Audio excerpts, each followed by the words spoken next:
Welcome to meeting number 34 of the House of Commons Standing Committee on Agriculture. Today's meeting is taking place in a hybrid format pursuant to the standing orders. Members are attending in person, in the room, and remotely using the Zoom application. Before I continue, I'd like to ask all in-person participants to consult the guidelines written in the back of the cards on the table. These measures are in place to help prevent audio and feedback incidents and to protect the health and safety of all participants, including the interpreters. You'll also notice a QR code on a card which links to a short awareness video. I'd like to make a few comments for the benefit of the witnesses and members. Please wait until I recognize you by name before speaking or ask a question directly by a member. For those participating by teleconference, click the microphone icon to activate your mic, and please mute yourself when you are not speaking. For those on Zoom, at the bottom of your screen, you can select the appropriate channel for interpretation, either Floor, English, or French. For those in the room, you can use the earpiece and select the desired channel. A reminder that all comments must be addressed through the chair.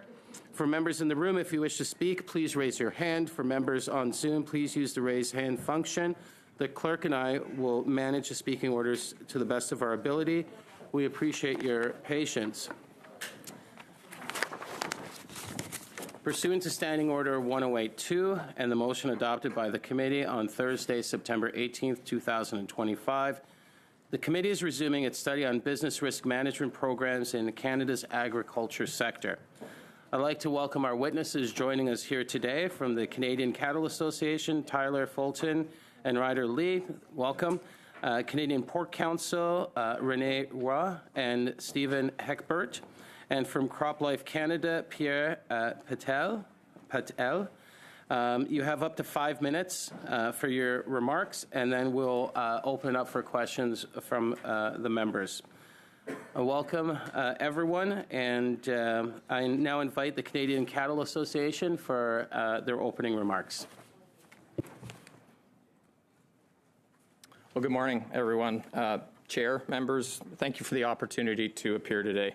My name is Tyler Fulton. I ranch with my family near Birtle, Manitoba. I'm proud to be the current president of the Canadian Cattle Association. Through our provincial members, CCA represents about 60,000 beef producers across Canada.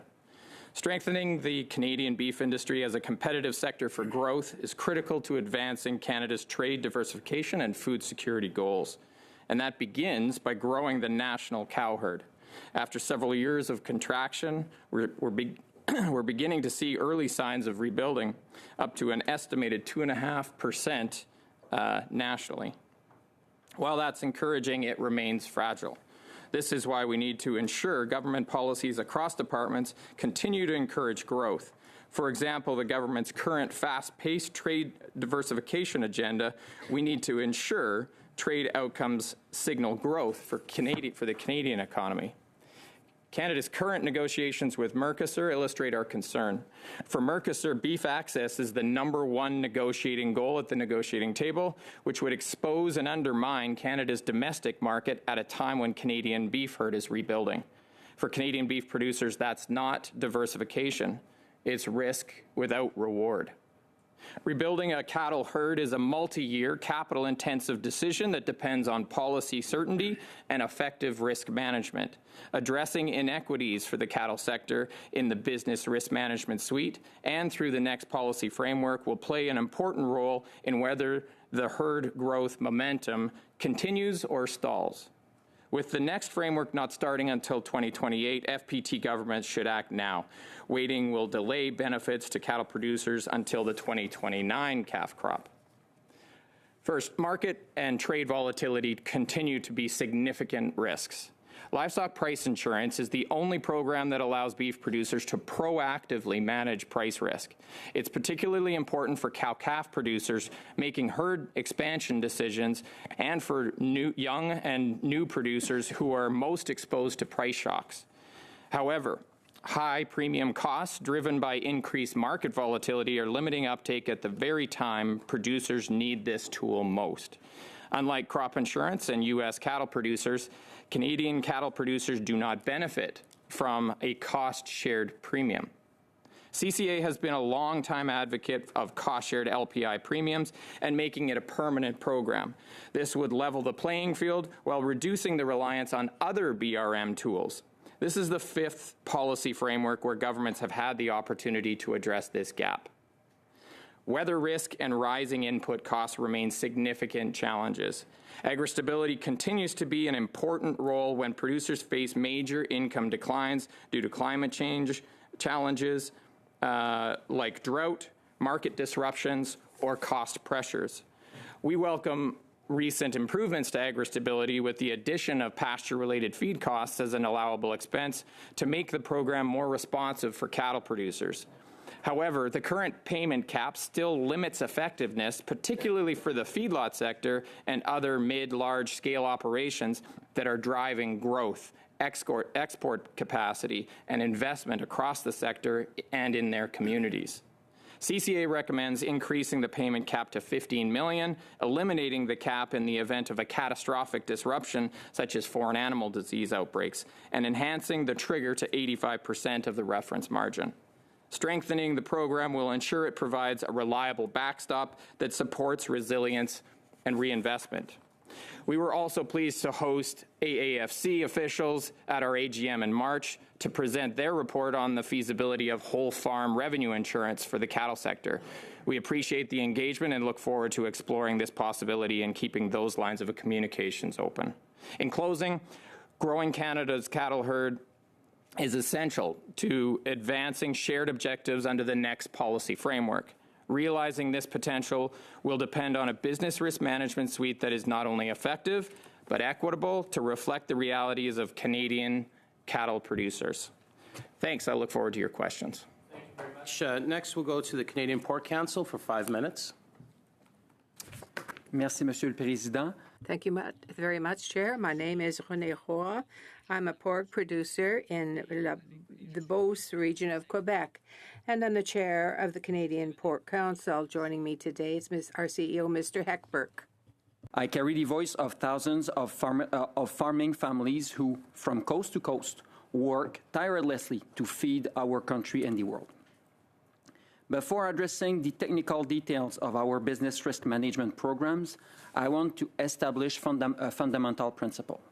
For us as farmers and for all Canadians, protecting our agricultural sector is not just an economic issue, it is a matter of national security. A country that can no longer guarantee its own subsistence is a vulnerable country, and our country has the advantage of being able to offer that guarantee, should we choose so. To our allies and friends around the world, in a world marked by geopolitical instability and climate change, our farms are the first line of defense for our sovereignty. Supporting our producers ensure that grocery stores remain stocked and families remain fed. To ensure this security, we need agile financial tools. The advance payment program is crucial. Yet it currently presents major hurdles for our hog finishers. Imagine a producer in my home region of Beauce who fully owns their animal. Despite this ownership, they often hit a wall of bureaucracy that struggles to recognize the value of their livestock as a collateral. Hogs cannot be stored in a silo like grain. They are units of constant growth. We ask the committee to work with us to find permanent solutions for the recognition of guarantees in the circumstances of finished hogs. Our owners, producers must have seamless access to the APP. Furthermore, to reflect the reality of skyrocketing input inflation, we are calling for a permanent increase of the interest-free portion of advance to $350,000. This is not a luxury. It is the working capital required to sustain operations in today's environment. Another pillar of our security is biosecurity. African swine fever and, frankly, other foreign animal disease hang over our industry. A single case in this country would halt our export immediately, threatening the survival of the entire sector if we do not get access to those markets quickly. Current ASF preparedness is a major step forward, but it cannot remain temporary. This type of initiative must become a permanent program. Prevention and preparedness are not expenses. They are investments to avoid an economic catastrophe that would cost billions of dollars. Finally, I want to emphasize that our best defense is often a good offense. For an industry like ours, which is export-oriented, access to new international market is in itself a risk management strategy. The more diversified our market, the less exposed we are to the whims of any single trading partners. And I don't think I have to mention who I'm referring to here. We ask the government to continue to find these new markets, and to do so with an eye on fair and free access from both parties, so that Canadian pork, recognized globally for its quality, can move freely. In conclusion, Mr. Chair, we are asking for a long-term vision, simplified BRM programs, an accessible and modern APP, and permanent animal health protection. Treat agriculture for what it is truly, or for what it truly is, an essential infrastructure for the nation. There are other technical issues that we would like to share, but it will be in a further document that we will share with the committee. On this, thank you, Mr. Chair, and willing to answer your questions. Thank you very much. Next, we'll go to CropLife Canada for 5 minutes. Welcome. Thank you, Mr. Chair, members of the committee. Thank you for the opportunity to appear before you today. My name is Pierre Patel. I'm the President and CEO of CropLife Canada, representing the innovators in plant science committed to helping Canadian farmers grow more food, more sustainably, and more competitively. Canada's agriculture and agri-food sector is not only foundational to our food security, it is one of the country's greatest economic engines. This sector contributes nearly $150 billion annually to Canada's GDP, supports 2.3 million jobs, and that's more than automotive, forestry, steel, aluminum, oil and gas sectors all combined. With focused leadership, strategic investment, and a policy environment that champions research and innovation, Canada's agri-food sector has the potential to grow by an additional $100 billion annually, becoming a $250 billion industry by 2035. That opportunity should shape how we think about business risk management. BRM programs are an essential pillar of Canada's agricultural policy framework. In a sector increasingly shaped by climate pressures, market volatility, geopolitical uncertainty, and rising production costs, these programs must remain effective and responsive. But if we're serious about resilience and growth, we must also look beyond reactive supports and address the broader policy and regulatory environment that determines whether Canadian agriculture can compete and expand. For example, ensuring timely access to the latest seed genetics and crop protection tools ensures we stay competitive with other markets. These tools are a form of business risk management in and of themselves.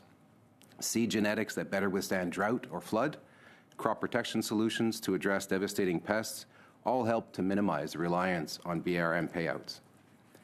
As the committee considers modernization of the next federal-provincial territorial agreement, CropLife Canada encourages a stronger focus on clearly defined policy outcomes, policy coherence, and accountability, all things that are 100% in our control. Governments must establish measurable outcomes and timelines for regulatory modernization. Canada's agriculture and food sector has extraordinary growth potential, but that potential is often too constrained by unnecessary red tape, duplication, and regulatory delays that hinder innovation and drive investment elsewhere. As you have heard from other witnesses already, there are practical, surgical, no-cost measures that governments can take immediately to reduce administrative burden, improve efficiency, and restore Canada's reputation as a place to invest in agricultural innovation. Roles and responsibilities within the FPT framework must be clarified to ensure governments work in greater coordination and with greater purpose. Farmers, innovators, and value chain partners need consistency, transparency, and timely decision-making. Regulatory reform, policy alignment, and implementation discipline must be treated as central components of BRM because Regulatory uncertainty is itself a significant business risk.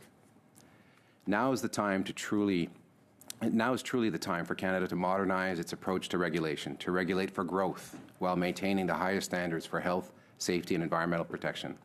A world-class regulatory system should not only safeguard Canadians, but also enable innovation, productivity, and economic opportunity.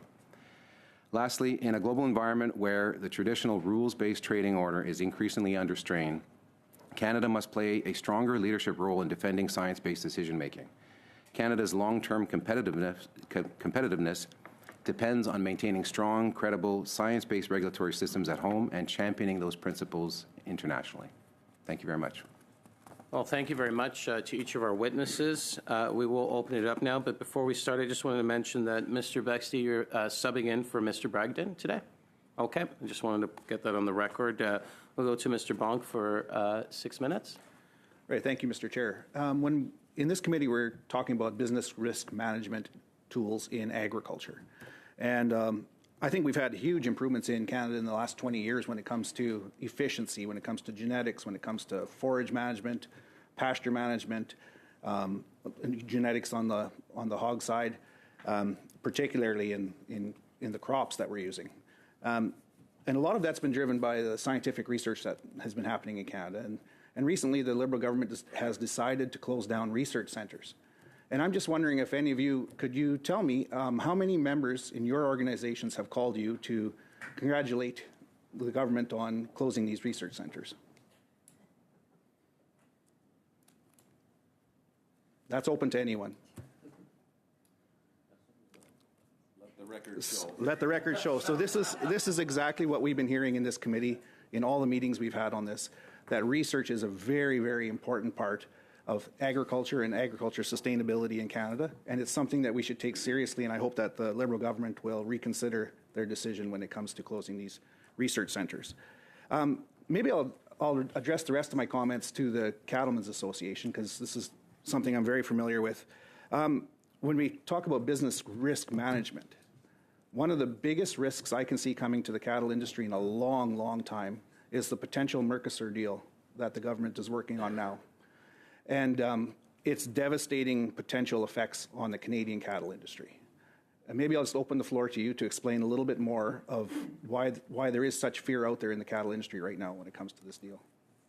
Yeah, thanks for the opportunity. I think it has a direct connection to what we're talking about today in the terms of business risk management tools, broadly incentives and disincentives. The cattle industry is at a pivotal time. We need to encourage the next generation of ranchers and beef farmers across Canada to come back to the farm. We really kind of lost a generation after the BSE crisis. So it has even increased the need to have the youth come back. So when talking about Mercosur, what signal does it send to our young producers now if we're introducing new market access to South American countries that quite simply do not produce the same product at the same standard as what we do here in Canada? So unequivocally, it represents a big risk from an animal disease standpoint, but also what is the message or what is the incentive that you're sending, the signal that you're sending to the next generation in this context? Unequivocally, we can't have new market access for South America because if you want to grow the herd, let the market decide, and we are. We're growing it by 2.5% last year in 2025, and the expectation is that we'll continue to grow and invest if we have certainty. Maybe I'll ask the next question to Ryder Lee from the Canadian Cattlemen's Association. So I know we've had many discussions in the past about the traceability regulations that were proposed in January, and it was met with a huge backlash from the Canadian cattlemen, and now they're talking about making a trade deal, free trade access for Mercosur countries, where they do not have even close to the traceability standards that we have in Canada. So when it comes to the disease recording, when it comes to BSE monitoring, when it comes to foot and mouth, when it comes to phytosanitary concerns, maybe could you talk a little bit more about that, about the inequality between what Canadian cattle producers have to do compared to what the Mercosur country producers have to do? Well, and you're talking about several countries there too, so it's hard to always block them in or lump them in together. But we've seen in the past, and we've seen some discomfort with imports from that part of the world into North America because of reporting differences. And you know what we ended up through with BSE through all those years is because we looked, because we found stuff and we said, hey, we found this, we're working on it, we're getting through it, and we've gotten through it. And there's some history there with some of the countries there taking their time on reporting things, and the trust there in North American beef circles is that house isn't put together tight enough to move forward on something like this. It is a concern to our animal health to move forward on this. So I know that there's been some reporting that in Brazil, let's just use them as an example, they've taken up to a year to report any BSE cases. Is that true? That's our understanding, yes, and that's a big red flag. Is are you looking, and when you find something, are you reporting it and figuring out what was the cause and what else happened, what else could have went from there. So yeah, that's a big concern to Canada and to the U.S. beef sector too. And that's somebody who's watching this conversation that doesn't want to see beef backdooring through Canada into the U.S. So that's a consideration here as well. Our biggest customer is watching. Yeah, I know that was a very big concern at the National Cattlemen's Convention in the United States, where they were discussing the potential of Mercosur beef coming into the United States through Canada and the health concerns and traceability concerns with that. Now, have you been in contact with... I have to stop you there. We've just gone over 6 minutes, sorry. Mr. Bonk, we're going to go to MP Harrison for 6 minutes. Thank you to all the witnesses for being here today. I think that we're facing kind of the perfect storm of issues that are facing producers. We have geopolitical problems, rising input costs, and aging population in the farming industry. And Mr. Fulton, you spoke to how do we encourage the next generation to want to keep farming? And I've talked about this a lot in this committee, but based on what I experienced growing up on a farm and doing in a beef operation, is that it was a terrible idea to do so. But I still chose to do so. So it's one of those things that it's hard to understand why a person is so committed to the lifestyle of farming unless you've been in it. So I think these conversations we're having now and with the suite of BRM programs that we have within the government, it's a critically important time to get this right. So I'd like if you would care to expand a little bit more of what you'd like to see when it comes to BRM. I know you brought up the pastures-related feed costs. That's an incredible addition, but does it go far enough? Like, what do we need to see? So, Mr. Fulton. I can't stress this enough, and I think the way to look at it in some ways, to ensure that the next generation has confidence. We're just going to fix the cam. Sebastian, the camera's not moving. At least move your mouse.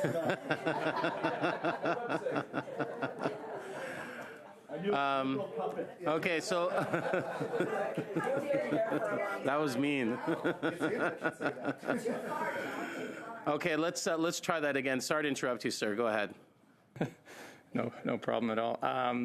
So with respect to, making sure that the next generation has really the confidence to go to the bank and absolutely lever their life on their choice to invest in operations and purchasing, the next one or growing their existing one. They need the tools to be able to manage the risk. There's a split that you can draw. You can say, okay, there is risks that are unforeseen, that are difficult to manage, and quite simply need to be a safety net So those are tools like agri-stability that are reactive. They don't specifically reference one particular risk, but they're kind of a catch-all. Whereas there's also the proactive management of risk, which I think is where the focus, I think, for the next policy framework needs to lie. It's going to differ across all sectors, but for the cattle sector, the youth have come back and said livestock price insurance is a very effective tool at managing what we identify as our largest risk. And so can we get support in the same way that crop farmers have crop insurance for that program? Thank you to any of the other witnesses if you'd like to further elaborate on what you'd like to see for especially our young producers and where BRM can come in handy for them. I can add that I did also the choice of feeding people, my citizens of the world. For me, it's an honorable choice in life. This being said, it's not an easy one, and there are ways that our country can make it more accessible for the future, because food will be important for our fellow citizens. So, as mentioned, national security is food security. So I think it's important to have this in mind as we look at BRM. In the circumstance of pork, of hog production, there is a lot of volatility. So everything related to agri-stability, increasing the margin to 90% would be something that we would look forward to, and also increasing the cap would be an additional tool that would help the reality of the pork production today, the hog production today, that is larger. It's just larger operation. So it's important that we take this into consideration. Maybe from the crop side, unfortunately, I didn't grow up on a farm, although I wish I had. But I think on the crop side, any business, it's about predictability. And I think all the things that are in our control, as Tyler said, there are many things that are in Canada's control. And our regulatory environment, for example, I know I sound like a broken record, but that's something that is in our control, and that can attract investment, innovation.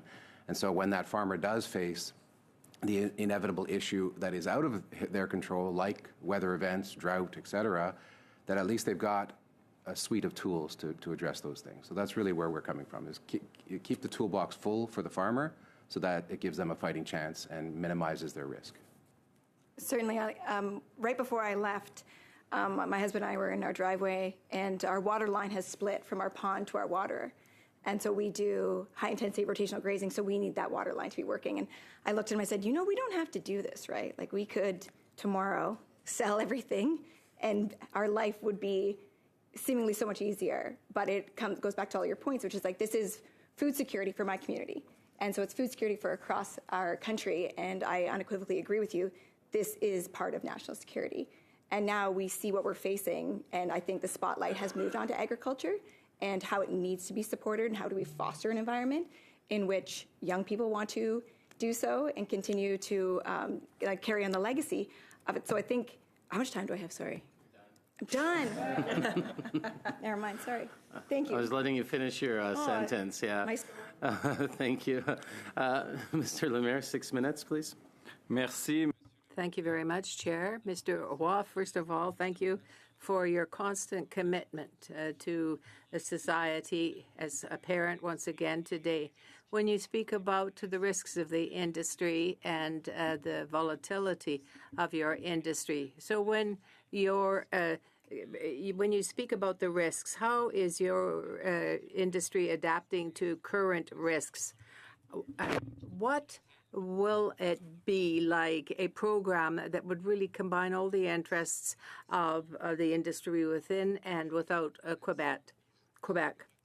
We have been very innovative, and I recognize that fact, particularly with the preparatory programs for the African swine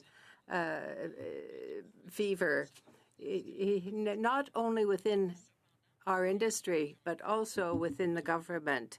But what has been set aside is only temporary. So I'm speaking about for our industry, of course, but I also speak generally. The problem of animal diseases is one that is very important, and it's really perhaps not properly addressed in the business risk management program. So I really think we should have a specific program to cover these diseases and how to react if there is a biosecurity challenge in the future. Yes, well, how do you manage risk in terms of animal diseases? You have to act, you say. So what are the actions you take? In our farms, when we have tools that aren't adapted to the need, that reduces, in a sense, our ability to produce. So we have to be proactive. We have to look to the situation of our industry in the future. Looking back over recent years, investment is stopped. We have to deal with, say, storms, but it prevents us from looking to the future. Well, that's not good for you. It's not good for anyone, rather. It's not good for the industry. No, it's very harmful for everyone and everything, for the pork industry, but also for Canadians. You speak about pork producers in particular, but you have spoken more generally about providing food. There is this $500 million cap that has been put on the programs.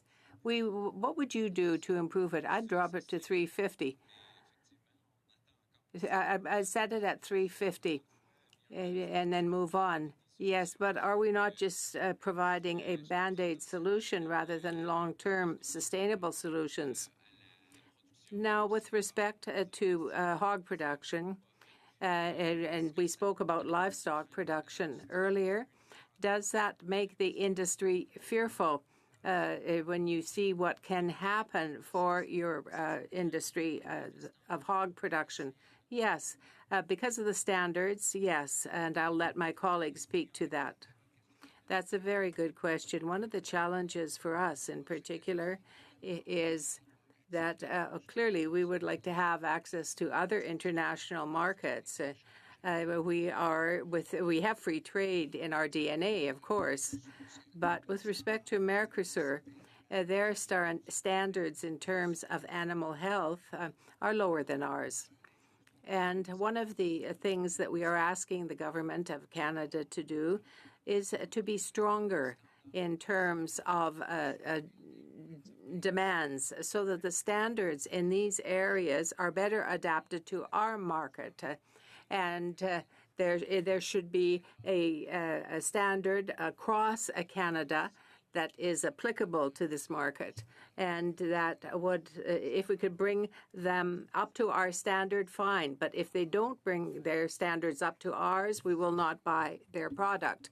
That is a way of ensuring to our hog producers that we're able to act. But, of course, clearly there will be a story yet to be written, perhaps similar to beef producers. The protection of our international markets has to be based on Canadian standards where everybody knows that their pork product is the very best in the world. That's very interesting. We get the impression that standards elsewhere outside of Canada are lesser than ours. We don't necessarily import them. You know, pricing transparency is an example. At what point would you minimize risk for our industry, our pork industry, and other animal-based industries? If it would be something that would be very important, not just for the predictability of the market, but also to enhance the value chain. We want to be able to do something good on the ground, and doubtless a producer would want to have the tools that are valid and valuable and that would promote and grow their industry. Sir, minutes. Merci, Monsieur le Président. Merci aux témoins d'être ici ce matin. Thank you. Thank you to our witnesses today. We've all wanted to see an evolution in our risk management programs, but I think about other producers, perhaps our neighbors to the south. Is there a possibility of working on term contracts? I don't know if you're aware of that, Mr. Roy, and if so, could you speak to it? Well, I can't give a lot of detail on it because I'm not really the best placed technician to speak to it. But what I can tell you is that those tools in the United States have allowed for a level of security for future producers. Those who invest in market risk management tools have been able to expand. As some of my colleagues have said beforehand, when we have better predictability, we can invest more confidently. And particularly when we know we can get the funds that are essential for this type of investment. Yes, there's a competitive edge in terms of tools, BRM tools, when we compare ourselves to the United States. Some of our colleagues are on both sides of the border. They have operations in Canada as well as in the United States. And recently, I heard some producers talking amongst themselves who said that at the present time, it's better. It's more. We're better off going to the United States. We have operations on both sides of the border, but we're going to invest in the American side. It's unfortunate because that is capital that would allow us here to advance our industry. Is it because they feel that they are better protected with existing programs in the United States? Yes. I understand that we can't speak about costs in 3 or 4 minutes, but if you could perhaps put that in writing and send it to the committee, I would be very happy to have it, and we can include that in our study. Now, my next question is for Mr. Fulton, I believe, with respect to how you can better integrate cattle production, raising cattle on both sides of the border. Mr. Fulton? Sorry, I was waiting for the end of the translation. So to clarify the question, it is how can we improve integration with our American counterparts? It quite simply is a successful model right now. We have scenarios where there are calves coming up in Western Canada to be fed out in Southern Alberta, and also calves from Virginia coming into even Quebec and Ontario to be fed out, because there is an advantage, an economic advantage in doing that. Those animals are fed out and then continue sent back into the United States because they have greater processing capacity that is underutilized in this tight cattle industry, in the tight herd situation that North America currently is. There is opportunities for us to improve that cross-border trade, but quite simply, we are at a stage with CUSMA that we need to focus on the big picture, and that is maintaining that free market reciprocal access that that both sides benefit from. En effet, on trouve que les programmes d'assurance de... Yes, price insurance programs are very important, if not essential, for us in improving our production. These insurance programs give us greater faith in terms of the stability. That's another tool. And it gives the opportunity to say to producers, yes, this is the basic price. and that makes any investment they make more attractive. That's what we would ask for, that be included in the new program that would be suggested in the future. Next, we'll go to MP McDonald for 5 minutes. Thank you, Chair, and thank you to the witnesses who came here today. Mr. Fulton, I'll start with you. It's not lost on me, market access. I come from an industry that gave up market access 3 times to conclude trade deals, and it's part of the greater good, I guess, at the time we were told. So, but in terms of the market access on the Mercosur deal, I don't know what the current level's at, but I will say I've spoke to the Minister of International Trade and I've spoke to the Minister of Agriculture. I think they're both aware of the concerns that the Canadian Cattlemen Association have. So your voices have been heard. The deal isn't final. Where do you think that level should stay, where it is today? Because there is beef coming in from South America now at a tariff rate quota. So just comment on that. I think it would actually surprise many of you to know that that approximately 30% of domestic consumption for beef in Canada is imported, even though the cattle industry exports half of what we produce. There's an acute shortage of, in particular, a product, lean trimmings, where it represents a need. But the scenario that we currently find ourselves in is that there is not a tariff that is large enough to slow the flow of South American product. In fact, 40,000 metric tons moved from South America into Canada last year alone, with 70% of that paying a 26.5% tariff.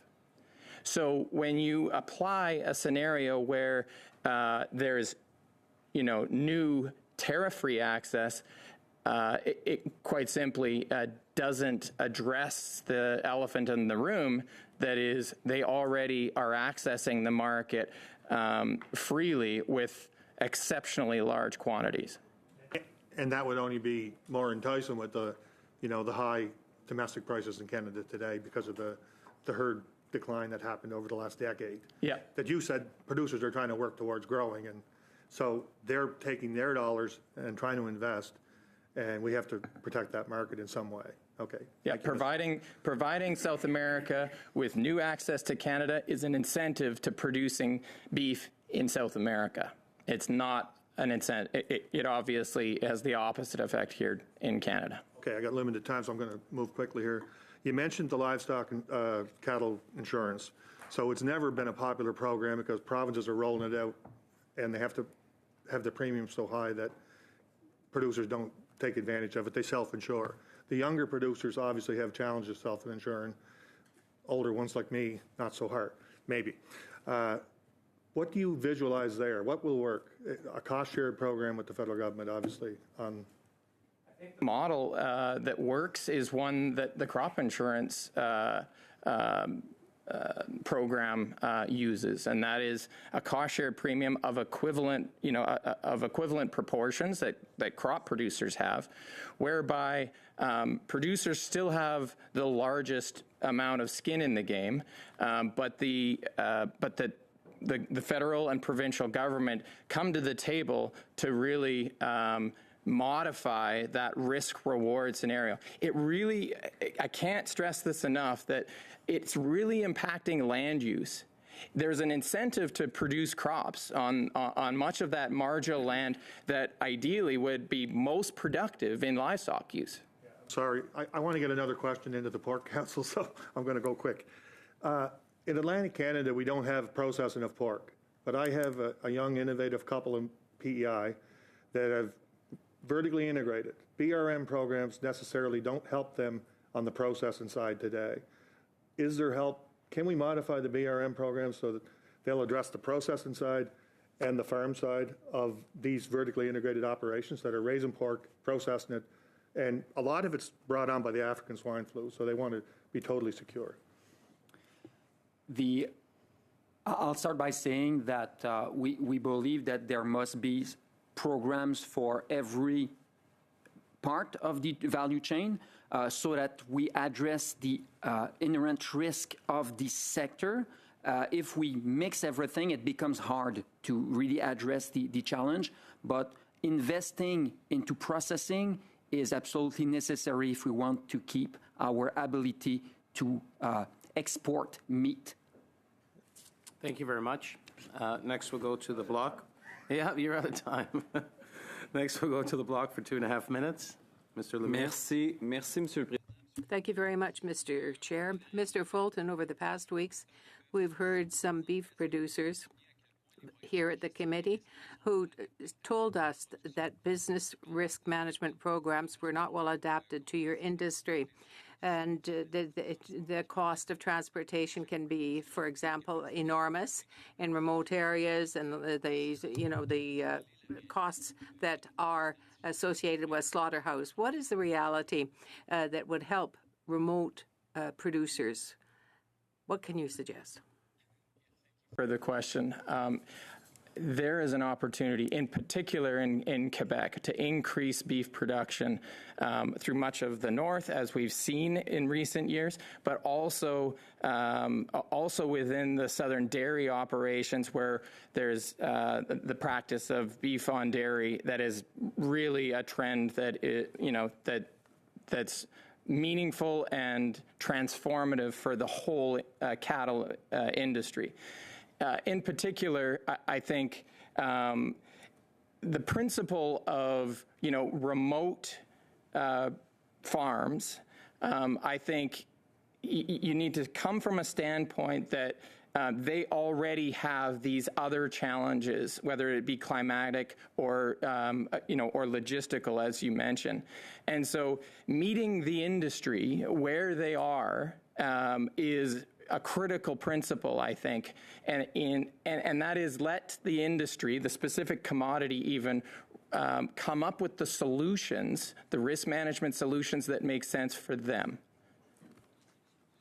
Merci beaucoup, Monsieur Pétel.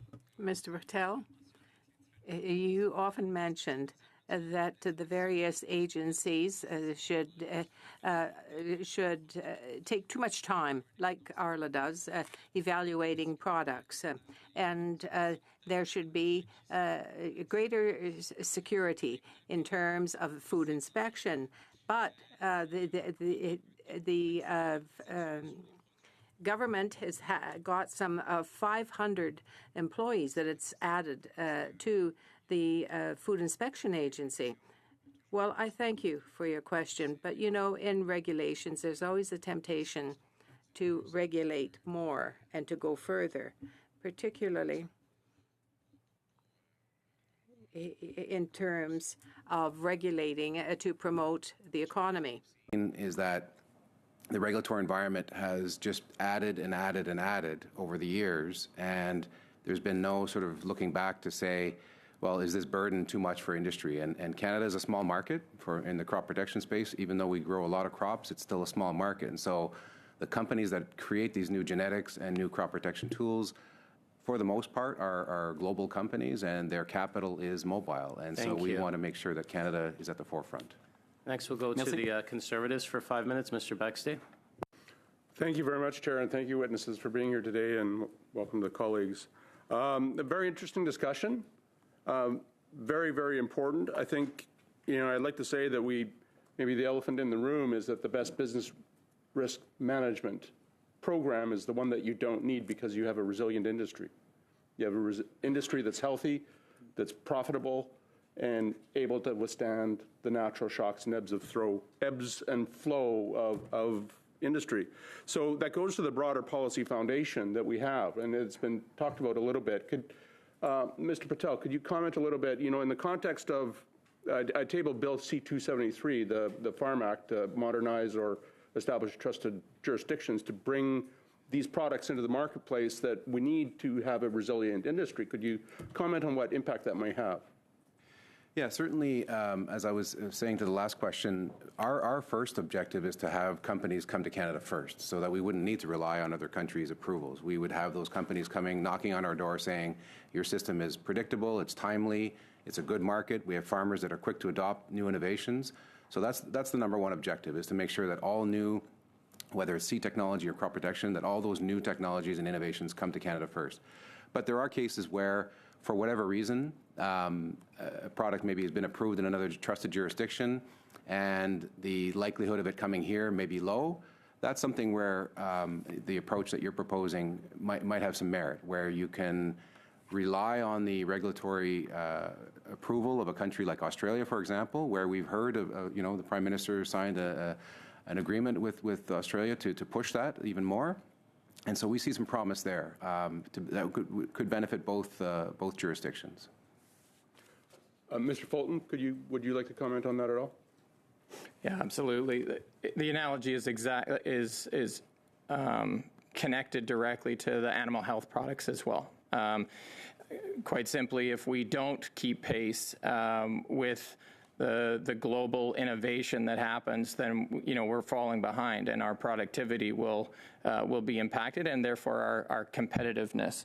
I would say that from an animal health product standpoint, we know that as large and reliant on exports as we are, we're a relatively small player, and we've heard from pharmaceutical companies in particular that say that the cost of moving through the regulatory process is too large relative to the size of our market.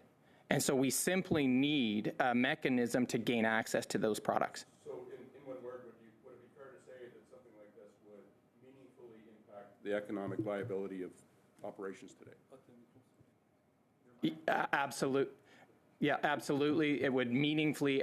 It would make a very meaningful difference.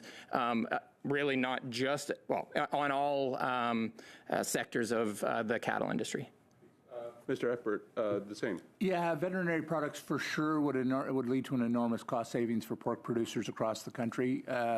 Animal health, obviously, but veterinary products, frankly, we're at a huge disadvantage because other markets have access to veterinary products that we simply can't access, which saves them both from an animal health perspective. They have healthier animals, but it also lets them, deal with problems in advance before they become problems. Biosecurity issues and stuff like that, we have better control. There's one other aspect to it, and that is really addressing antimicrobial resistance issue. The more products that we have access to, the more resilient, the better practices really that we have in having and being able to address those risks directly. More tools in the toolbox. Yeah. I would like to give you the opportunity to comment a little bit on private insurance and how that might play a role in business risk management. Mr. Patel? That's not really our area of expertise, okay. But I'll let the growers. I think it follows the principle that if you let the industry design the program that addresses their risk, then I believe the private sector can really be a big part of that. I just want to make one closing comment. I don't know if there's time to respond, but we've been resisted to moving our products into the EU and the UK because of regulatory issues in the UK. Appearance that we don't meet their standards. That same model applies to Mercosur, maybe, that we're going to let Mercosur come in and not maybe address the same standards of care and quality and of product. And okay, so that's a problem. We'll stop there. Thank you very much. Next, we'll go to MP Chattel for 5 minutes. Merci beaucoup, Monsieur le Président. Thank you, Chair, and thank you to our witnesses for being with us today. Our Prime Minister said at Davos, if we have a country that can't feed its population, there are few options.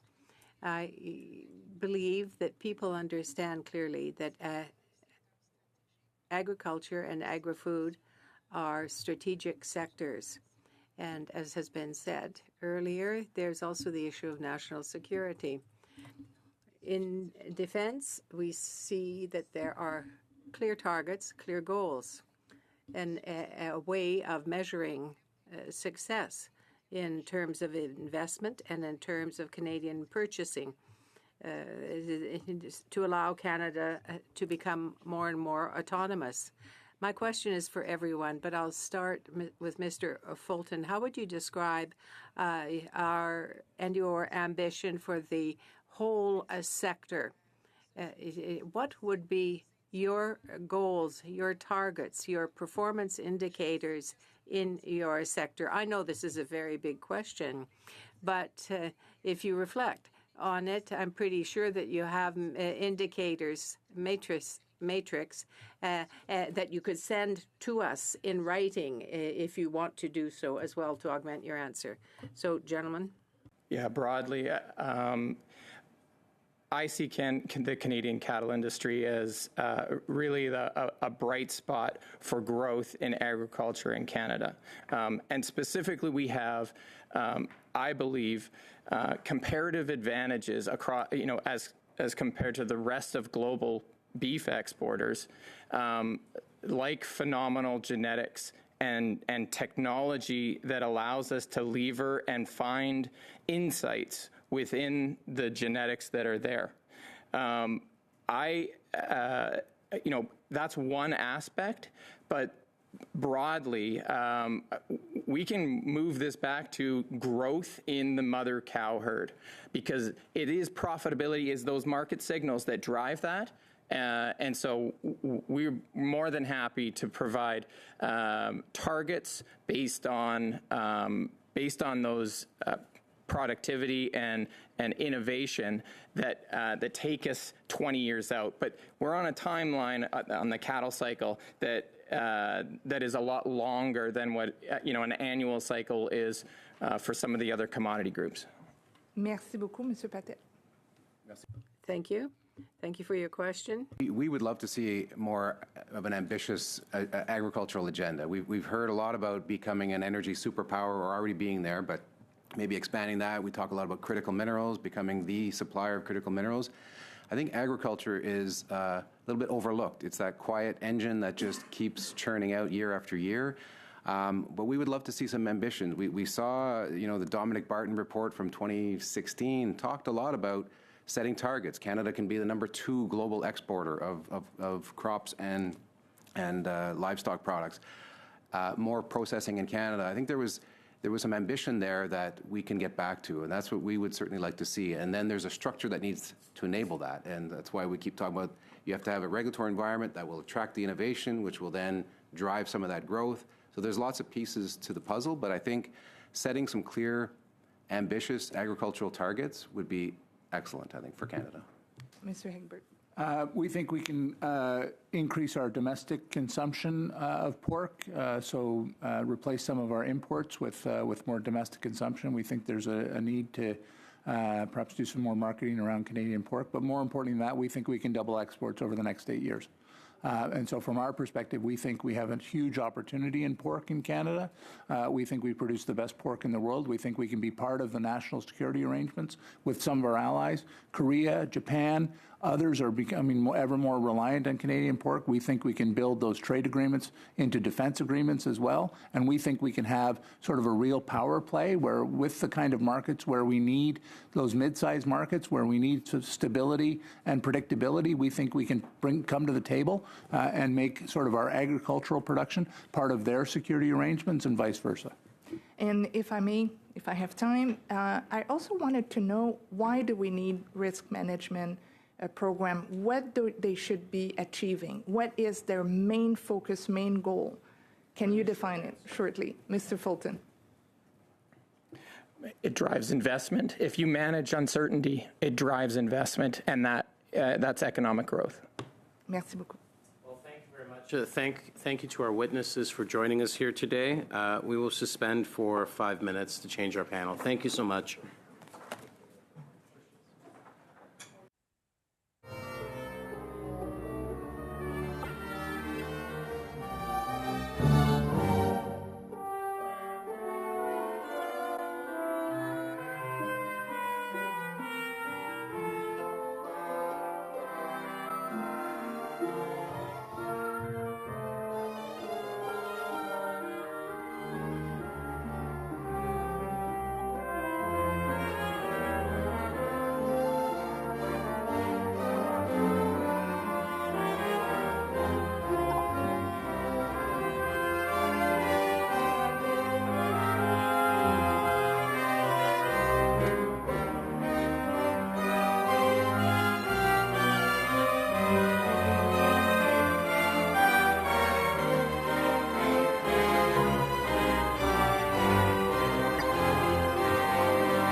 Please wait until I recognize you by name before speaking or ask the question directly by a member. For those participating by teleconference, click the microphone icon to activate your mic. And please mute yourself when you are not speaking. For those on Zoom, at the bottom of the screen, you can select the appropriate channel for interpretation, either floor, English, or French. For those in the room, you can use the earpiece and select the desired channel. I'd like to ask all in-person participants to consult the guidelines written on the cards on the table to help prevent audio feedback incidents and protect the health and safety of all participants, including our interpreters. A reminder that all comments should be made through the chair. Pursuant to Standing Order 1082 and the motion adopted by the committee on Thursday, September 18, 2025, the committee is resuming its study on business risk management program in Canada's agriculture sector. I'd like to welcome our witnesses online. We have Lisa Porth, who's from, is it AGI 3 Limited or Aggie 3? AGI? Okay, AGI 3 Limited. Welcome. With us in person is Karen Ross from Farmers for Climate Solutions and Richard Carey from Newfoundland and Labrador Federation of Agriculture. Welcome to our committee. Thank you for being here. And why don't we start with Mr. Carey for 5 minutes? Great. Thank you. Good afternoon, Mr. Chair and committee members. And thank you for the opportunity to be here today and contribute to this important discussion. My name is Richard Carey, and I'm the General Manager of the Newfoundland and Labrador Federation of Agriculture. We're a non-profit organization representing and advocating for farmers and farm groups across our province. Our motto is Farmers for Farmers, and our work focuses on supporting a diverse, successful, and sustainable agriculture industry in Newfoundland and Labrador. Our members span a wide range of commodities, both supply-managed and non-supplied managed. We deliver programs that support public trust, industry growth, education, mental health and farm safety, climate action funding, and research. I'd like to start by saying that business risk management programs are not just important, they're essential. They provide a safety net that allows farmers to manage uncertainty, invest in their operations, and continue producing food in an increasingly unpredictable environment. That said, from our perspective in Newfoundland and Labrador, there are some real challenges, especially given the size and structure of our industry. We have just over 500 registered farms in the province, many of which are small, diversified operations. Participation in BRM programs has historically been low, and that's not because producers don't need support, it's because in many cases the programs don't work well for them. Take agri-insurance, for example. While there is potential to expand coverage to crops like forage and berries, the cost of premiums is a major barrier. With fewer than 15 participants annually in recent years, the small pool drives premiums higher, making the program unaffordable for many producers.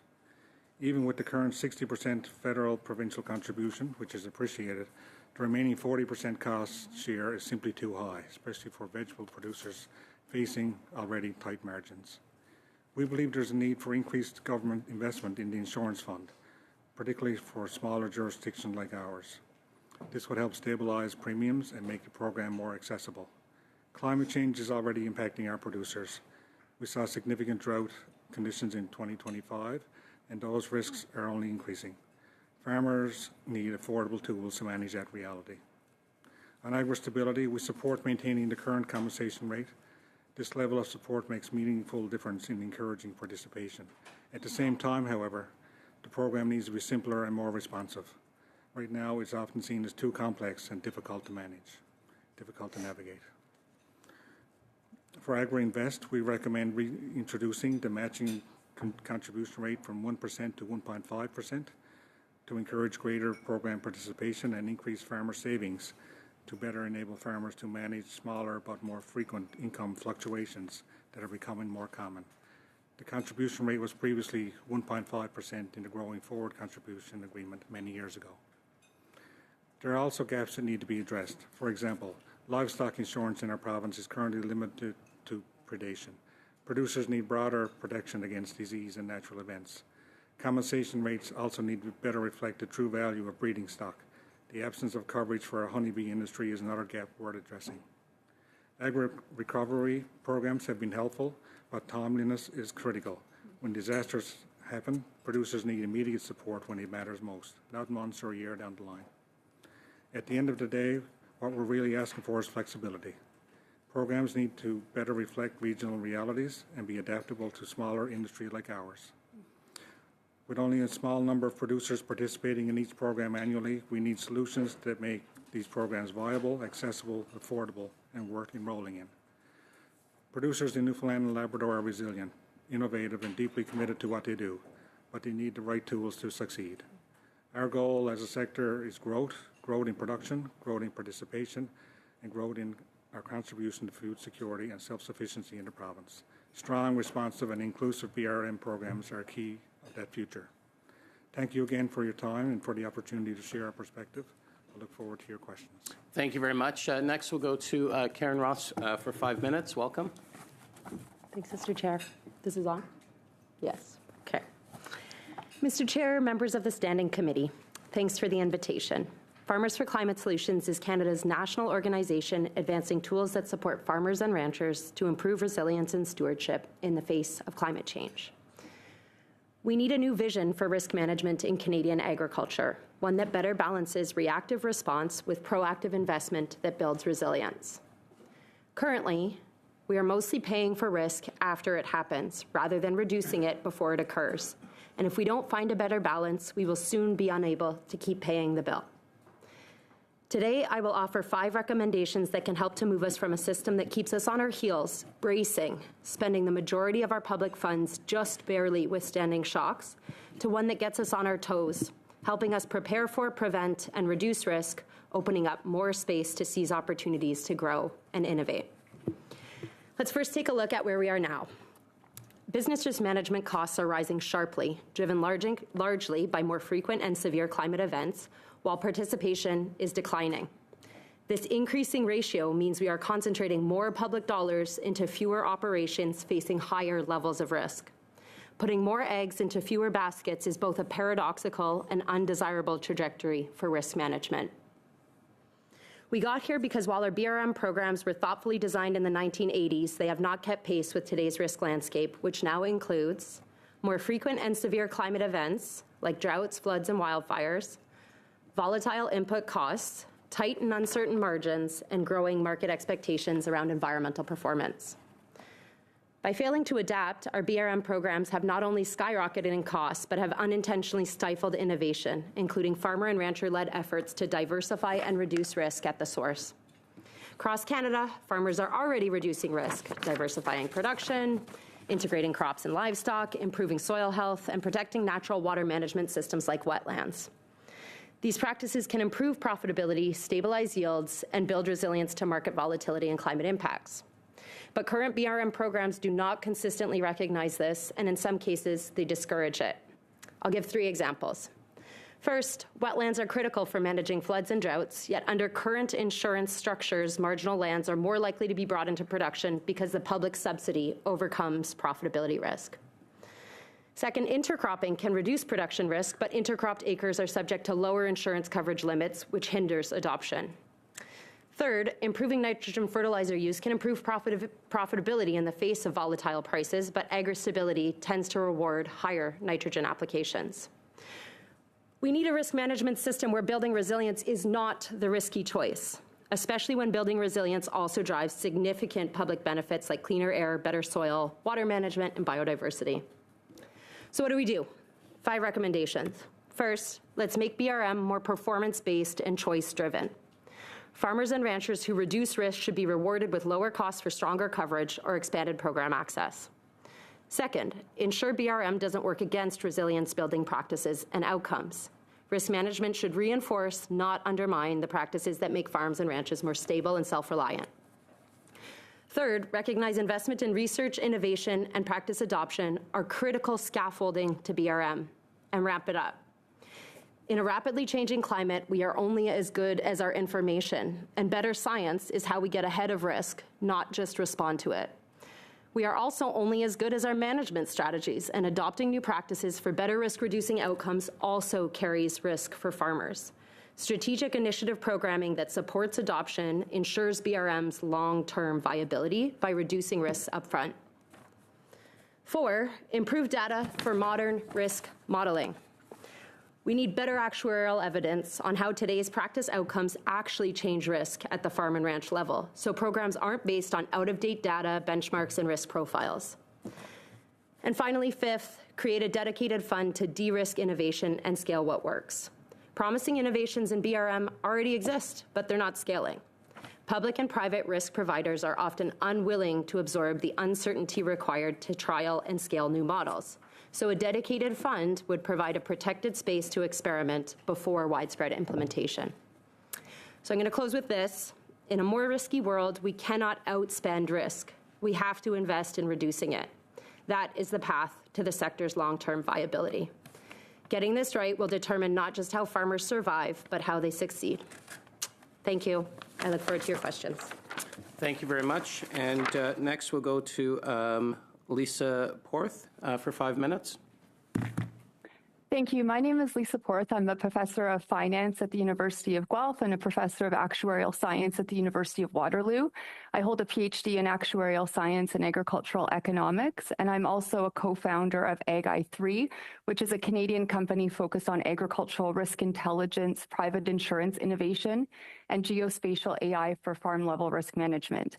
And the message I hope to leave with the committee is that Canada cannot afford to accept the status quo and leave BRM unchanged. For decades, much of the BRM discussion has focused on program tweaks. And while those issues matter, I believe we've been looking in the wrong place, and the deeper issue is structural.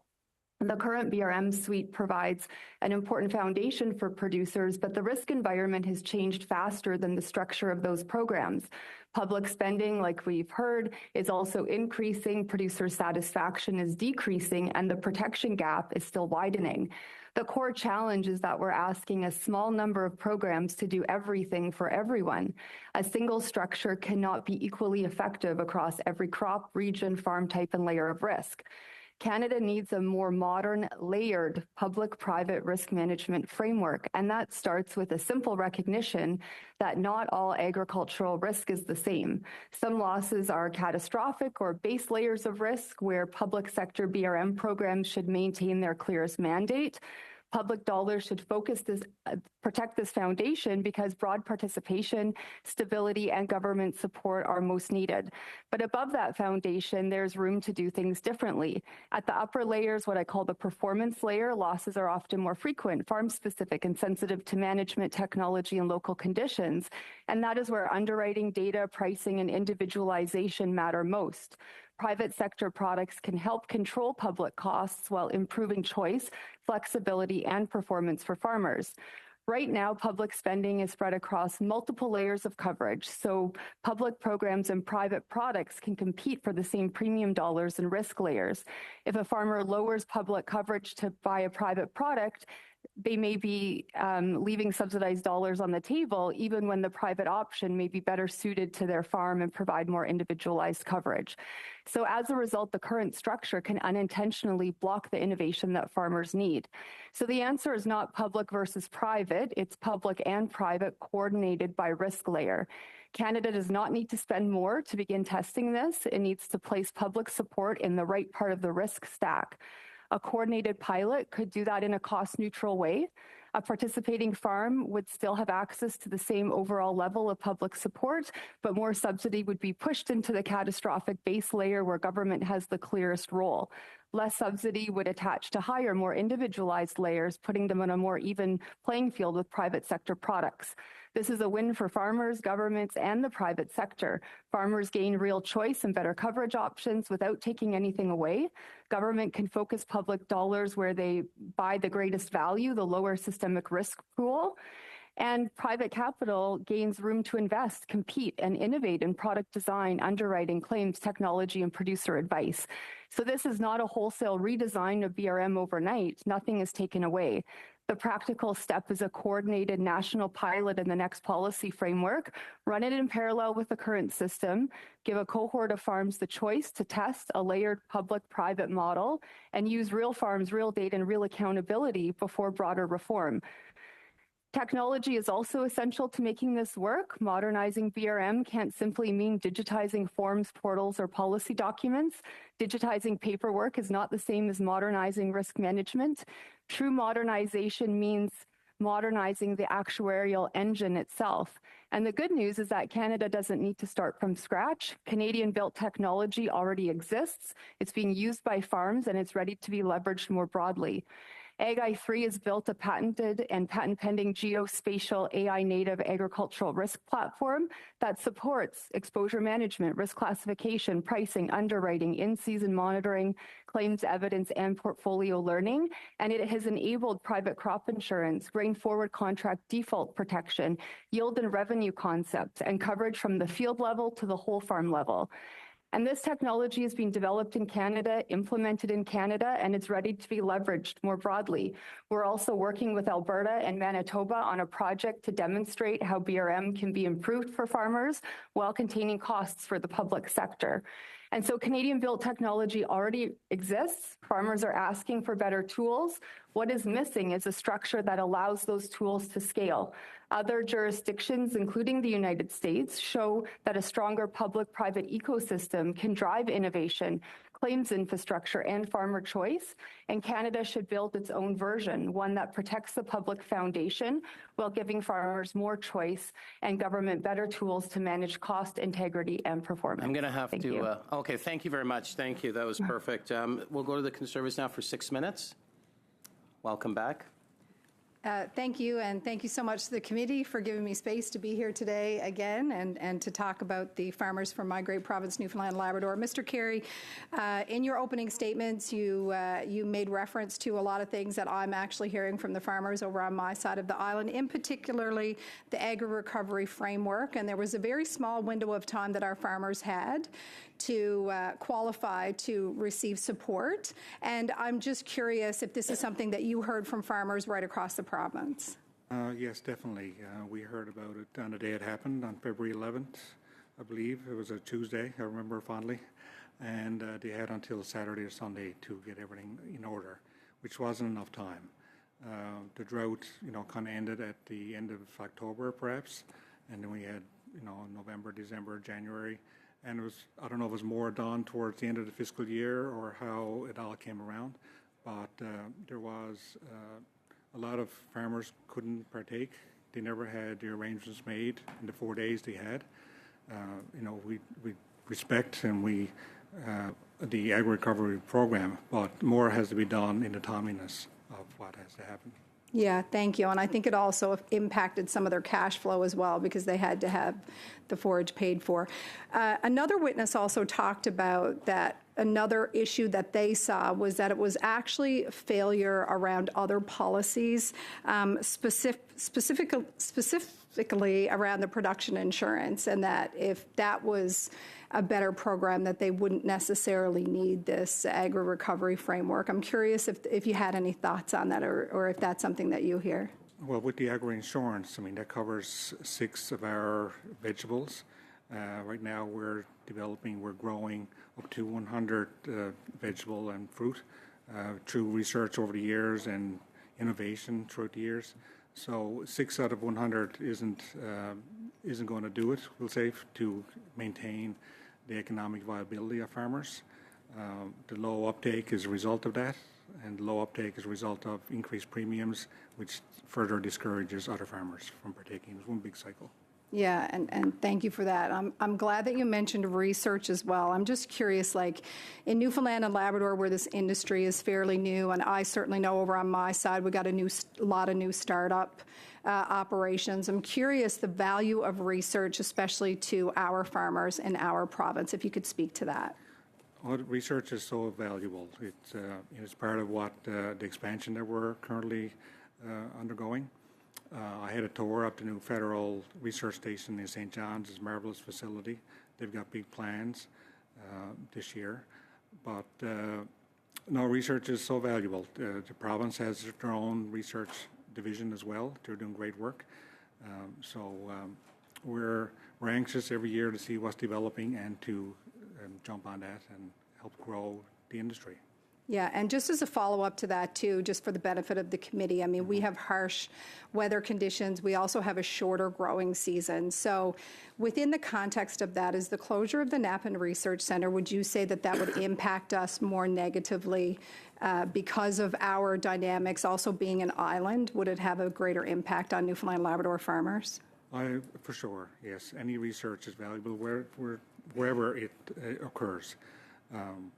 We don't depend on totally St. John's structure to get our data. So it will impact us for sure. But in St. John's, it's a cool climate, and because of the cool climate, we're recognized for that. There's special conditions, which I hope the committee will recognize in other parts of this going today. Yeah. Thank you. And you also brought up another important point that I hear a lot from farmers, and that is it's not the availability, but it's the accessibility of the BRM programs. And I just wanted to give you another opportunity, maybe just to expand a little bit on that for the benefit of the committee's work as it relates to the farmers from Newfoundland and Labrador. Yeah, I've heard other witnesses, talk about how valuable it is, and it is valuable. But to a lot of our producers, it's very cumbersome. It's very complicated to get into, for a marginal farmer who's just eking by most years. That when you look at the cost and what the benefits, and not fully understanding what the program is, I think there's more needs to be done in communication and one-on-one with AFC and the province. I was on a call a couple of weeks ago, and it is confusing to listen to the whole details. And I think there's more could be done. It's a great program, but I think more has to be done to communicate and make things easier for producers. Yeah, and if there's smaller operations, there's something to be said for the operator sort of being like doing all tasks, and therefore they don't always have the resources the same as larger operations would. Would that be a fair statement? For sure. They don't have accountants, they don't have CPAs or lawyers. They're one-person operation. And the only chance to get to do this is in the evenings, and it just becomes overbearing at times to avail of all the programs that's out there. Yeah, and just quickly, lastly, I know Conservatives have been pushing on the livestock insurance issue, and I just wanted to give you a final opportunity just to put a fine point on that as well. The livestock insurance currently covers predation, but there's more things can happen to an animal other than by coyotes or dogs, or, it could be foul injury, disease, natural disasters. So I think there's more work could be done and more people would take advantage of it, which would decrease premiums, which would be better for the industry and make the overall economy greater than what it is now. Thank you. Thank you so much. We'll go to the Liberals for 6 minutes. MP Connors. Thank you. And I also want to welcome Mr. Carey here to our committee, and glad to see that you're here representing Newfoundland Labrador Federation of Agriculture. We're not really new, but we're still small in Newfoundland, and our agricultural industry is small in Newfoundland and Labrador. We're still in the growing stages, to use a agricultural pun. I wanted to talk a little bit about the ag recovery that happened this past February. BRM programs are federally, provincially. Was there a portion of that, the delay caused by the provincial government and the ongoing?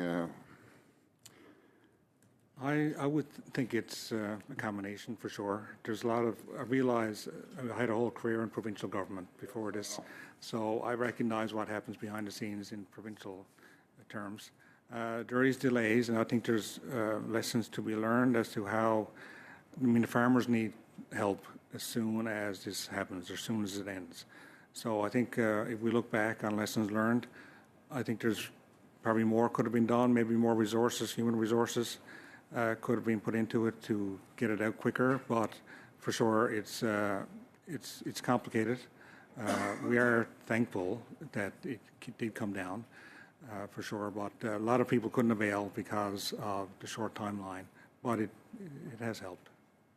And I think there were, if I'm correct, there were farmers that were not part of Agri-Recovery who were allowed to join the program because of the drought situation in Newfoundland and Labrador this year. Yes, it was an emergency situation for sure. Yeah. But in most cases, you would need to be part of the program in order to yes, be compensated.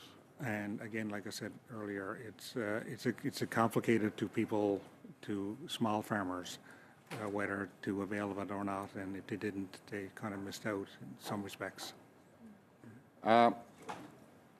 Seeing that I'm familiar with the industry, I want to go back to, and we had a farmer here from Newfoundland last week who spoke about low participation rates in all of the BRM programs in Newfoundland and Labrador. And you mentioned like how cumbersome it can be to fill out forms, the information that you have. Most farms in Newfoundland and Labrador are whole of farm, that we have multi-varieties on farm. Does that impact participation rate in the crop insurance?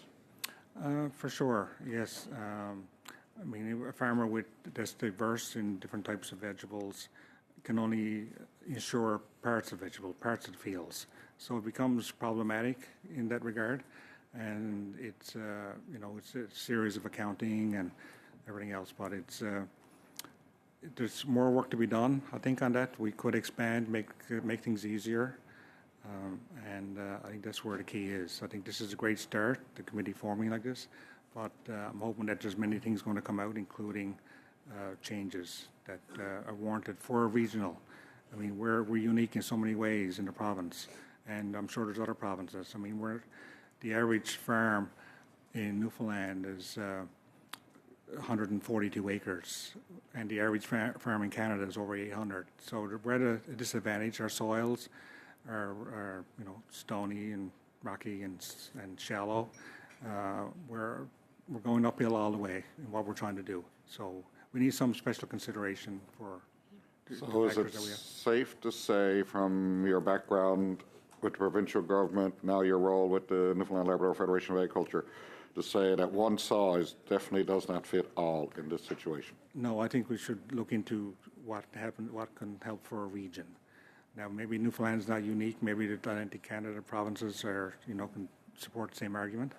But we are definitely different in what we're trying to do. We got more struggles, more mitigating factors we're trying to get around. So I hope that that's what comes from all this, that we're looked at regionally. And I know, but if there was one thing or a couple of things that you would like to say that point out to what should be improved to help Newfoundland Labrador agricultural industry, what would they be? What would be the key points? No, that's a big question. That's it. So, as per my little speech there, I think more investment into the agri-insurance would go a long way. Would be immediate effect on the amount of product insured, which would in turn more money into the economy. I think right now the industry has got more facing it with natural disasters, and we're not quite sure how this is going to work this year. We've got tariffs and everything else coming at us, where everything's going to be more expensive. Everything breaks down when you're dealing with stones and boulders. All the equipment parts are continually coming in. All that could be more expensive. It's going to affect the bottom line.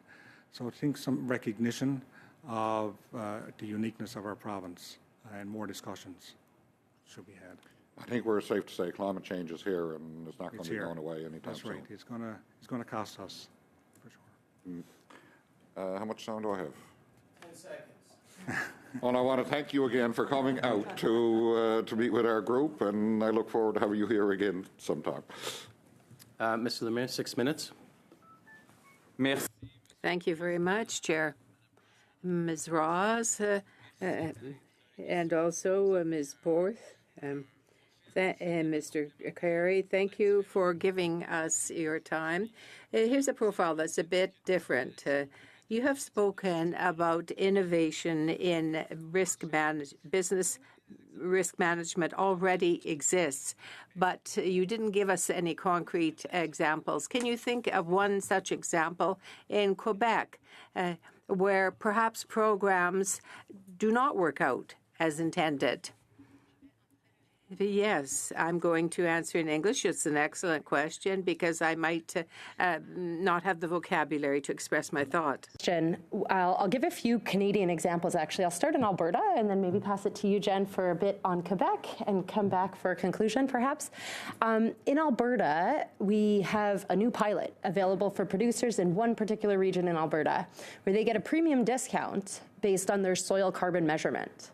It's a fascinating example because they're actuaries, like Lisa online there, folks who are able to calculate the actual economic risk reduction of soil carbon have determined that it offers additional risk proofing, that it merits a discount. Will this actually encourage more producers on its own to change practices to improve soil carbon? I'm not sure. It likely needs to be supported by broader programs that also support adoption of practices that encourage these kinds of outcomes. But that's a perfect example of one opportunity that's better balancing reactive and proactive risk management baked within the program. But Alberta was only able to start with a very small region, something like 1,000 producers at the moment, because the amount of new data and modeling that needs to go into that to better understand modern day risk profiles in a climate changing world is complex. On Quebec, peut-être en français à Jen. Je peux parler peut-être il y a plein d'innovations. Yes, I can answer that. There's a great deal of innovation. We have Agri-Climate. I'm not sure if you are aware of that, but it's one of the most innovative programs that we have in Quebec. What we can do to improve our industry and be more proactive.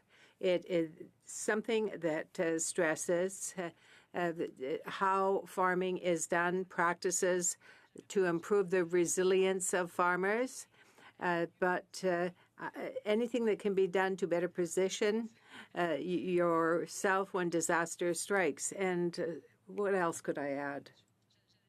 Oh, yes. I mentioned that because, as I say, there are many programs in Quebec. Much work is being done.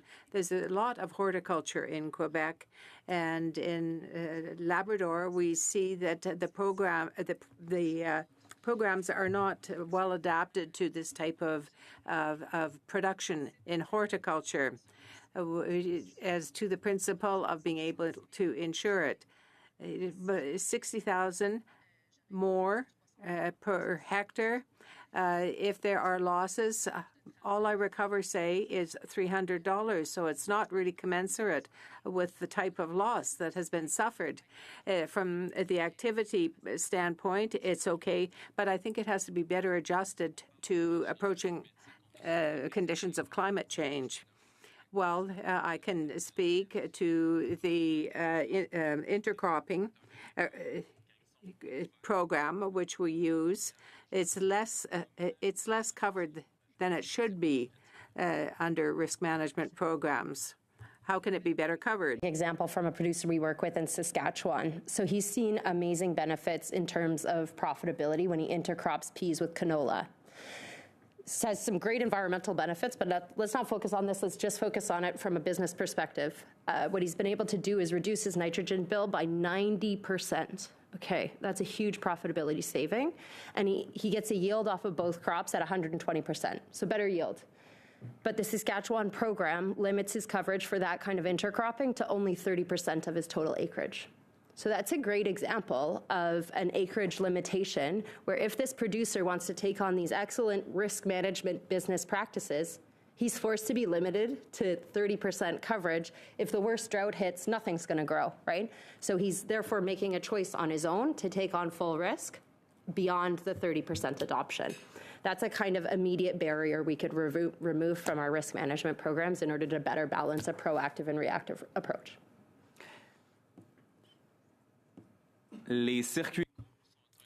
Short circuits are an important element of production, agricultural production, but they're often ignored.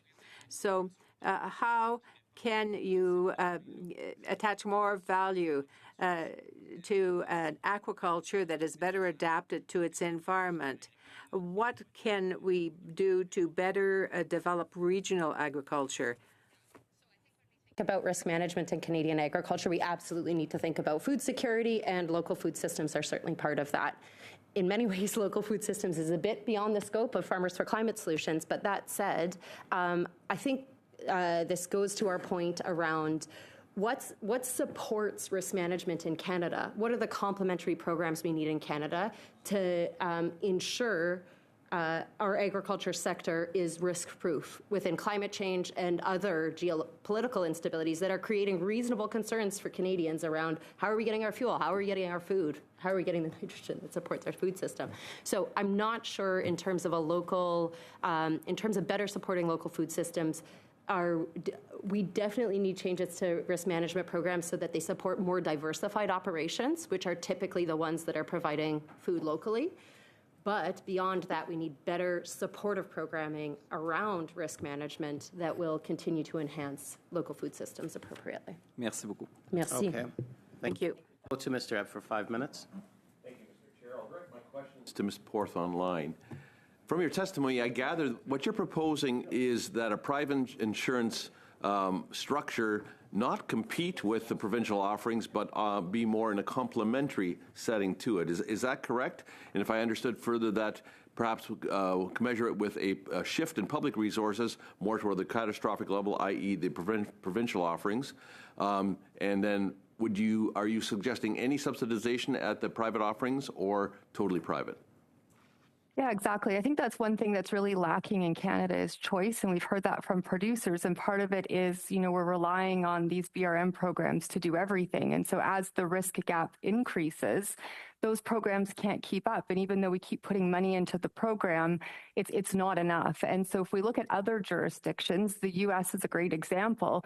They have a very coordinated public-private ecosystem. And that's really what we're missing here in Canada. That's that kind of innovation flywheel around, we talked about even just the last question, the last speaker around the regionality of risk. If you have the private sector come in, that's where you get the innovation in terms of products and technology and whatnot. But today, what's preventing that is that the way the subsidy is allocated. So let's assume we can do it cost neutral. The way we're doing it is a 60-40 up the entire risk stack. And so it becomes very difficult to coordinate. I'm going to buy so much public insurance and I'm going to add in a little bit of private insurance. And really it's around creating an optimal portfolio of risk management. And so that's the part that I would encourage, AFC and the broader group to really consider, is that I don't think it's that big of a change to facilitate that. It's just our current structure that's getting in the way. Did I answer that question? I'm going to jump in. So one of the aspects of the public systems is that they're universally offered to, the crop or whatever across the province or the region. Are you also envisioning the private top-ups or I hate to use the word top-ups, but the offerings also to be universally available? Yeah, exactly. But we don't need to take anything away. So for those farms that don't want to buy private top-ups or other solutions out there, they can exist the way they always buy their risk management. What I'm saying, though, is that the private sector, I would reframe it to say that the private sector is very good at risk underwriting. And that will enable us to move from kind of such a reactive to more of a proactive. And it answers what Karen said in her last response around creating an incentivized system. And so farms that are de-risking will see themselves, eligible for higher coverage, more premium discounts, those types of things. And so I think it's really around the ecosystem that doesn't exist. And I would add one more comment that it is complex. Insurance is very complex, especially how it fits together. And what we are missing in Canada is that advisory and that service that we have not developed here. And we're asking government to do everything, and the private sector has an important role to play as well. Is very complex, and you were getting into some of that complexity when you talk about underwriting. So I'm assuming that in the private models that you're contemplating, that reinsurance is a stabilizing factor in your background. Yes or no to that, and if so, yes. How? Also, to the public sector, I know the provincial crop insurance agencies, some of them use the private sector reinsurance, which dramatically helps their stability. Could you envision potentially that also in the public sector? Yes, exactly. I mean, agriculture is a volatile business, and to manage that, kind of systemic risk in extreme years, reinsurance plays a very important part, whether it's from a Crown perspective or a private insurance carrier bearing that risk. But there's technology and capabilities today to underwrite risk to an individual level, and from an actuarial standpoint, to price risk to that kind of, true cost over time. And we're not doing that in Canada. It's overly simplified and it's backward looking, which is another reason why we feel like it's not keeping up. And I'm going to jump in because I got so many more questions for you. Please, go ahead. The coverages that you're contemplating are, agri-insurance insures yield. Our agri-stability is ensuring margin. There's talk of revenue insurance. Is your AI and geospatial modeling, even down to the producer level, contemplating insurance or contemplating products that might address yield, margin, and or revenue, or all three?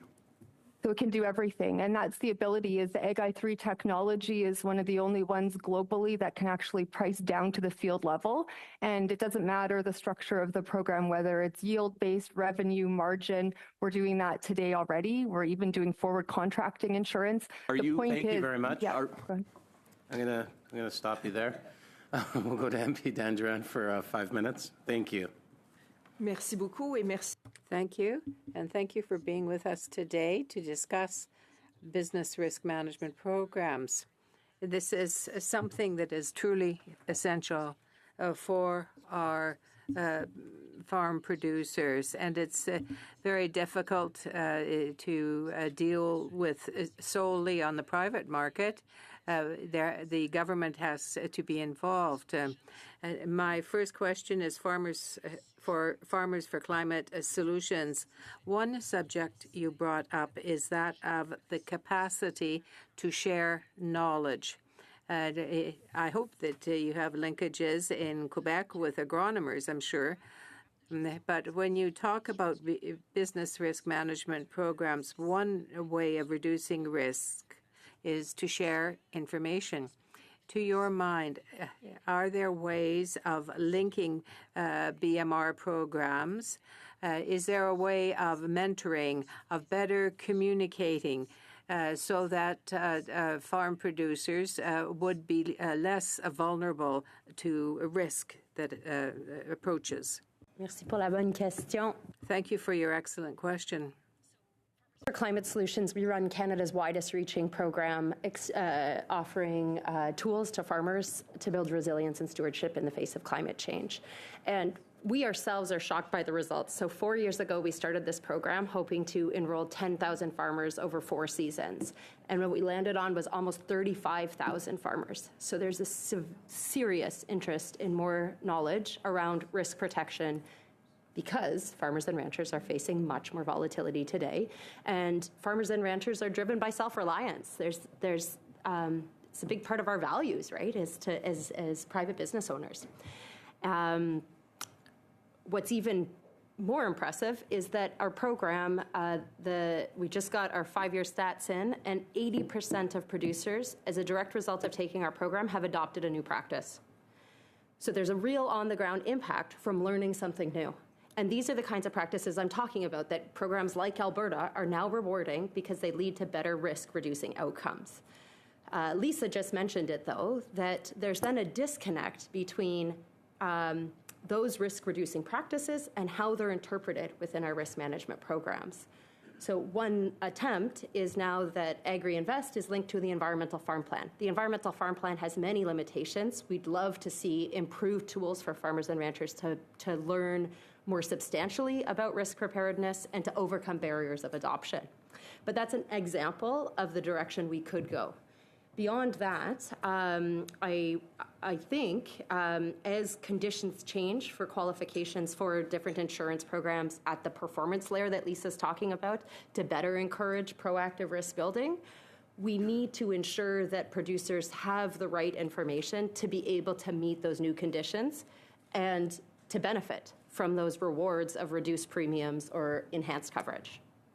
Juste parce que vous avez mentionné le Québec.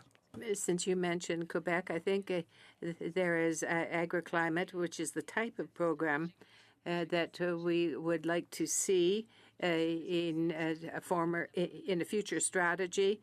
And also, there is a program where there is support offered to farmers that are working there, but there can still be better support that can be given in the future. The subterranean farming. But the good news is that agronomists are certainly supporting the sharing of the information, and this is what we have to continue to do. Thank you very much. That brings me to this. What are the performance indicators that could be used in our business risk management programs to take into account the resiliency of these activities? Farmers for Climate Solutions first, but I'd be very interested in hearing what Madame Porth has to say. I've got a minute left. What are you, Lisa? I mean, ultimately, go ahead, Karen. Lisa and Farmers for Climate Solutions are embarking on a new partnership to explore this very idea. So part of the, Lisa, I'll pass it over to you quickly, but part of the issue we're facing is that the kinds of pilots that we're seeing in Alberta, as an example, remain small scale because we don't have enough data. We need to better understand modern day risk profiles to better understand the performance indicators we need to pay more attention to. We think they're outcome based. Things like soil carbon are an obvious one because they support things like water management, but we need much more information, which we're hoping to generate together over the next 6 months, so please stay tuned. Okay, we're going to have to stop there and turn it over to the block for 2.5 minutes. Mr. Lemaire. Merci, Monsieur le Président. Thank you very much, Chair.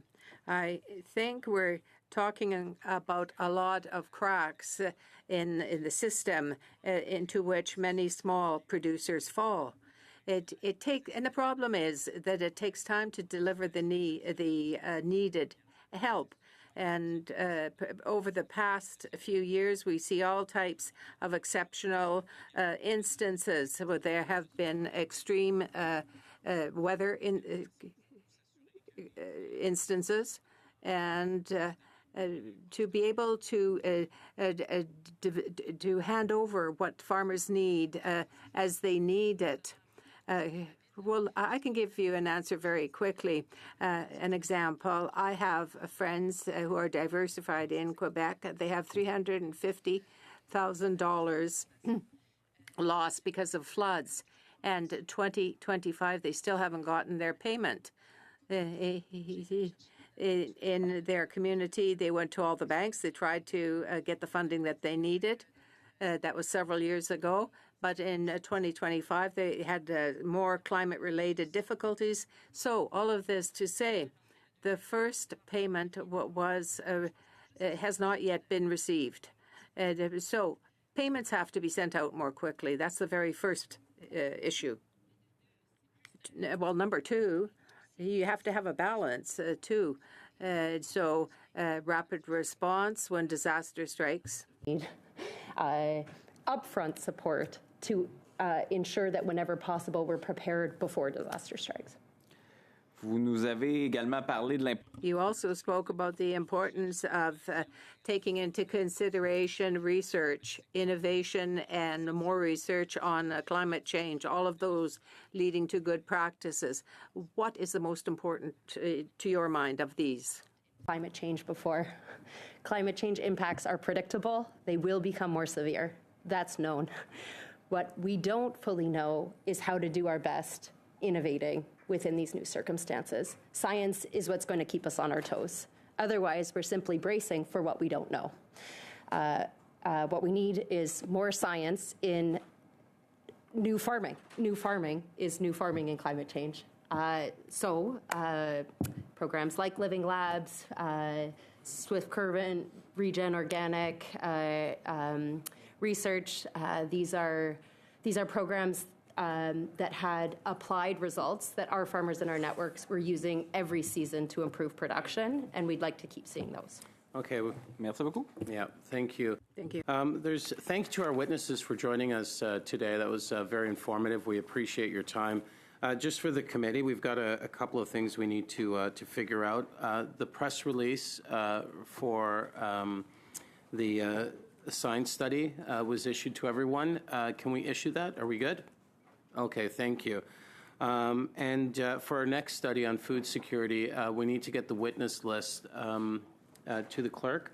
I'd like to suggest a deadline for names next Tuesday by end of day, so 5 p.m. 1 week from today. Does that work for folks? Yep. Okay. Is there anything else you need from us? The report. Oh, yes. I will be tabling the report tomorrow. Just wanted to inform the committee during regular proceedings. Yeah, go ahead. Merci, Monsieur le Président. Thank you, Chair. I'd like to reserve 15 minutes on Thursday to give instructions to our analysts so that they could prepare an interim letter to put out the broad lines of our vision for the next partnership. The form, the content remain to be discussed, But Thursday, if we could put these 15 minutes aside to discuss with the analyst, because we're going to have 2 weeks in the riding, are we not? Everyone's good with that? Okay, that's perfect. We'll add that to the agenda. Is it the will of the committee to end, to adjourn? Okay, thank you very much. Merci aux interprètes. Merci beaucoup.